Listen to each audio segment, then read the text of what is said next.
После весьма кошмарного обновления в CS2 разработчики вполне ожидаемо выпускают новое, которое призвано починить предыдущее. Но в дополнение к этому мы сегодня продолжим рассматривать новые утечки будущих обновлений. Так что приготовились внимательно слушать, смотрим спонсора и погнали! Знакомьтесь, это Bounty Stars. Если устал бегать с дефолтными скинами, то тебе как раз подойдет. Можно открывать как различные кейсы, так и соревноваться с другими пользователями, испытывая свою удачу. Тот, кому выпал скин подороже, естественно, победил. Но если тебя не устроил какой-либо скин, его всегда можно прокачать. Также на сайте частенько проходят розыгрыши, и даже имеется своя реферальная система, на которой можно заработать. Удобный вывод скинов, а еще более удобное пополнение баланса. Так что скорее переходи по ссылочке в описании. Ну что же, предлагаю не тянуть и сразу перейти к текущим изменениям.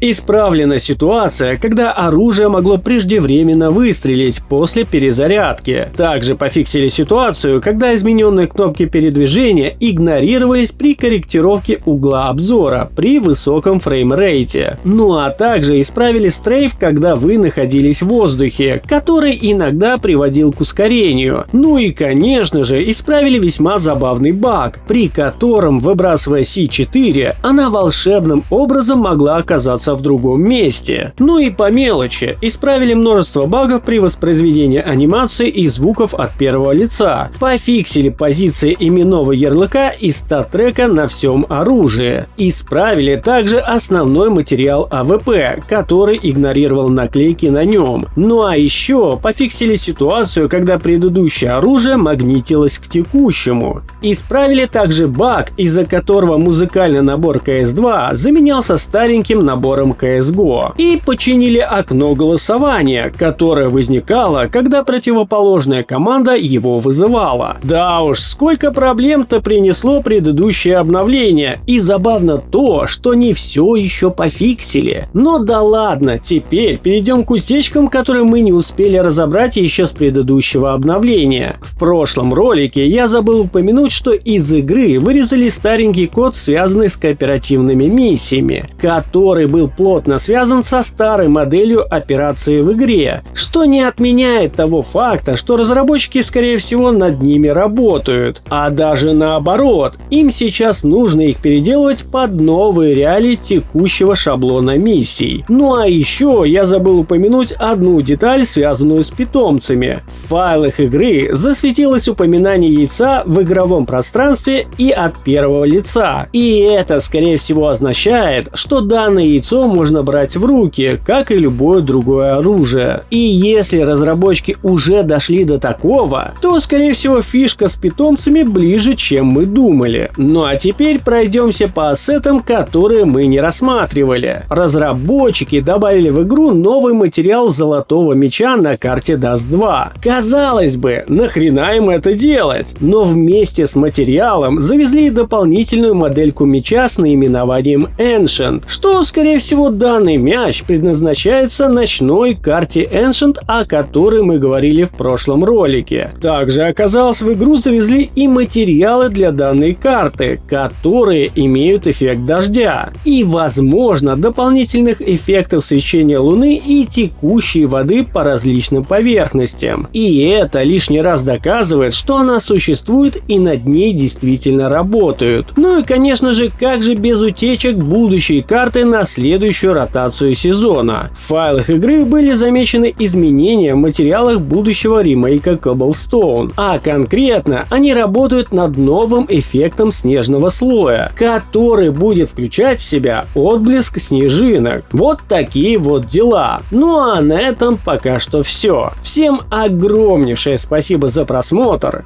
Всем пока и удачи!